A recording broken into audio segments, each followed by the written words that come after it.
سب سے اعلیٰ درجے کا اسلام کیا ہے؟ من سلم المسلمون من لسانہ و یدہ۔ زندگی میں یہ طے کر لو، کوئی کتنا ہی تمہیں دکھ پہنچائے، کوئی کتنا ہی تمہاری بےعزتی کرے، چپ ہو جاؤ، سہ جاؤ۔ مرنے والے کی کیا عزت، کیا ذلت، میں نے تو مر کے دیکھا ہے، اور مجھے یہ حدیث سمجھ میں آئی ہے بڑی اچھی طرح، موتو قبل ان تموتو، کہ مرنے سے پہلے مر جاؤ۔ اس وقت اگر میں مر جاتا تو مجھے کوئی گالیاں دیتا تو مجھے کیا نقصان تھا، اور مجھے کوئی نعرے لگاتا میرے لیے تو میرا کیا نفع تھا۔ تو مرنے سے پہلے مر جاؤ، کوئی تمہیں برا بھلا کہے تو تمہارا کیا نقصان ہے، تمہیں کوئی واہ واہ نعرے لگائے تمہیں کیا نفع ہے۔ اگر اللہ راضی ہے تو مرد آباد اور زندہ باد سے بے نیاز ہو۔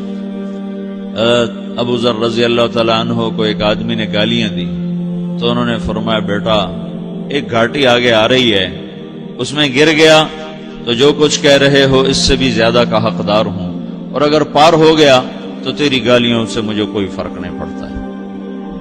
من سلم المسلمون من لسانہ و یدہ موتوا قبل ان تموتوا۔ چونکہ آج کل اخلاق ہیں انتقامی، معاف کرنے والے اخلاق ہیں نہیں، انتقامی اخلاق ہیں۔ ہمارا معاشرہ انتقامی ہے، اچھا کرو گے تو ہم اچھا کریں گے، برا کرو گے تو ہم برا کریں گے، جیسا کہو گے ویسا ہم سے سنو گے، یہ ہمارا ماحول ہے، یہ ہمارا۔ ایک ماں کہہ رہی تھی دوسری ماں کو، میرے پترا کدی کسی نے واسطے سلام نہیں کیتا، بڑے فخر سے کہہ رہی ہے، ہمارے اپنے گاؤں کی بات ہے، میرے پترا کدی نہیں کسی نے واسطے سلام کیتا، مائی جڑا کرے انہوں کریں دیں، جڑا نہ کرے انہوں پوچھ دے ہی کوئی نہیں۔ یہ وہ فخر سے کہہ رہی، جو سب سے بڑا عیب ہے وہ سب سے بڑا فخر بنا ہو۔ میرے پترا کدی نہیں کسی نے واسطے سلام کیتا۔ جب ماں باپ نے یہ سبق دیا تو اولاد کا کیا قصور ہے؟ ہمارا معاشرہ انتقامی ہے، ایک کی 10 سنانے کا ماحول ہے، تو آپ 100 کی ایک بھی نہ سناؤ۔ احنف بن قیس رضی اللہ تعالیٰ عنہ پہ ایک آدمی نے چڑھائی کر کہنے لگا ایک سناؤ گے نا تو 10 سنو گے میری طرف سے۔ تو احنف بن قیس کہنے لگے بھائی تو مجھے 100 بھی سنائے گا نا تو میری طرف سے ایک بھی تو نہیں سنے گا۔ ایک آدمی ان کی بڑی بےزتی کر رہا تھا اور وہ چل رہے تھے اور وہ 100 گالیاں بک رہا ہے۔ جب آ گیا نا قریب شہر تو کہنے لگے دیکھا میرا قبیلہ یہاں رہتا ہے، اگر کسی نے سن لیا نا تو تیری بڑی دھلائی کر دے گا، تو نے جو مجھے گالیاں دینی میں کھڑا ہوں یہیں تو دے لے، تو اپنا سارا زور پورا کر لے تاکہ آگے تجھے کوئی تکلیف نہ پہنچا دے میری وجہ سے۔ تو وہ پاؤں پہ گر کے معافی مانگنے لگا کہ واقعی تو بڑے حلم والا ہے۔ وہ مشہور تھے اپنے حلم میں، بردباری، اور لوگ ان کا امتحان لینے آیا کرتے تھے کہ بھئی کوئی ہے جو احنف کو غصہ دلا دے، تو لوگ ناکام ہو جاتے تھے، ان کو غصہ نہیں آتا۔ ایسے ایک عرب سردار گزرا معن بن زائدہ، وہ بھی اپنے حلم میں بڑے مشہور تھے۔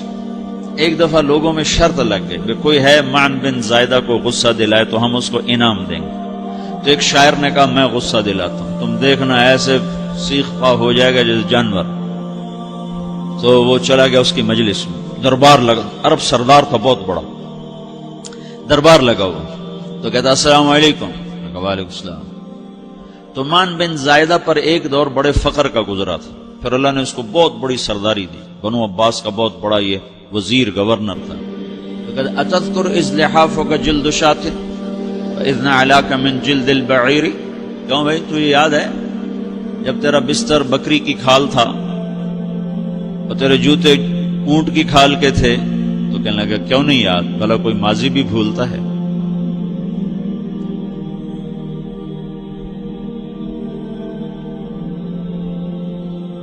تو وہ کہنے لگا پہلا وار تو خطا گا کہ فسبحان الذی آتاک ملکا وعلمک الجلوس علی السریر، تو پھر ساری تعریفیں تو اللہ کی ہیں جس نے تیرے جیسے کو تخت پہ بٹھا دیا۔ کہاں بھئی ساری تعریفیں اللہ کی ہیں، میری تو کوئی اوقات نہیں۔ تو کہنے لگا سأرحل عن دیار انت فیہا وان جار الزمان علی الفقیر، جہاں تیرے جیسا حکمران ہو وہاں مجھے رہنا گوارا ہی نہیں ہے، میں یہاں سے چھوڑ کے نکل جاؤں گا چاہے کتنی تکلیف اٹھاؤں۔ بڑے دربار میں یہ ایک گورنر اور وزیر سے بات ہو رہی ہے، تو وہ کہتا ہے اچھا بھائی اگر تو ہمارے پاس رہے گا تو ہم تیرا اکرام کریں گے، اور اگر تو جانا چاہتا ہے تو تو پھر رافقت کا سلام، تو وہ یہ بار بھی خالی گیا تو پھر کہنے لگا فجد لی یبن ناقصۃ بمال،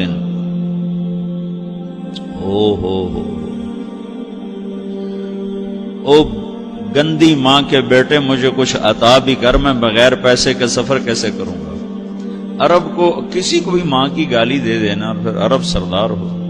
فجد لی یبن ناقصۃ بمال،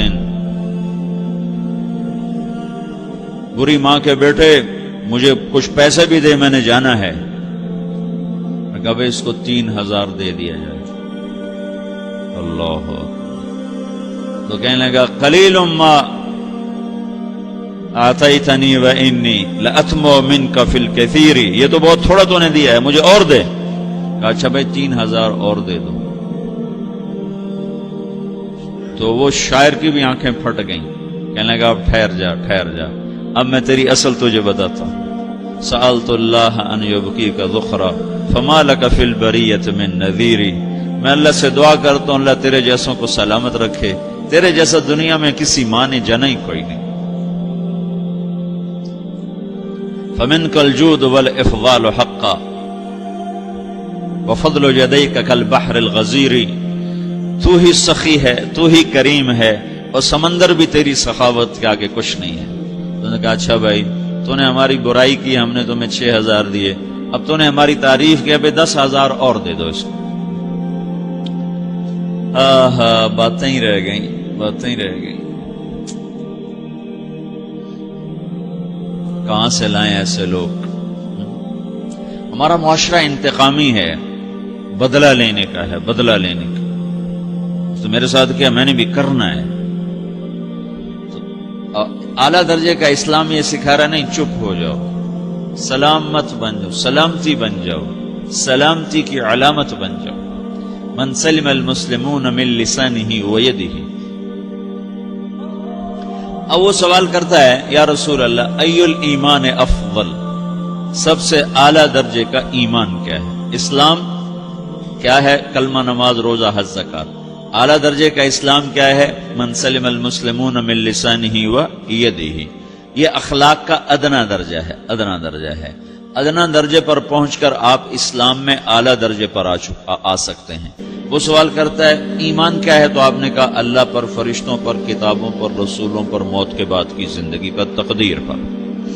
اب ایک اور سائل سوال کرتا ہے ای الایمان افضل، سب سے اعلیٰ درجے کا ایمان کیا ہے؟ تو آپ نے فرمایا حسن الاخلاق، اچھے اخلاق سب سے اعلیٰ درجے کا ایمان ہے۔ جو آدمی اسلام میں، جو آدمی اخلاق میں، جو مرد عورت اخلاق میں ادنا درجے پر ہوتا ہے وہ اسلام میں اعلیٰ درجے پر پہنچتا ہے۔ اب اگر وہ اخلاق میں اعلیٰ درجے پر آ جائے تو اب یہ کہاں پہنچے گا؟ اب یہ کہاں پہنچے گا؟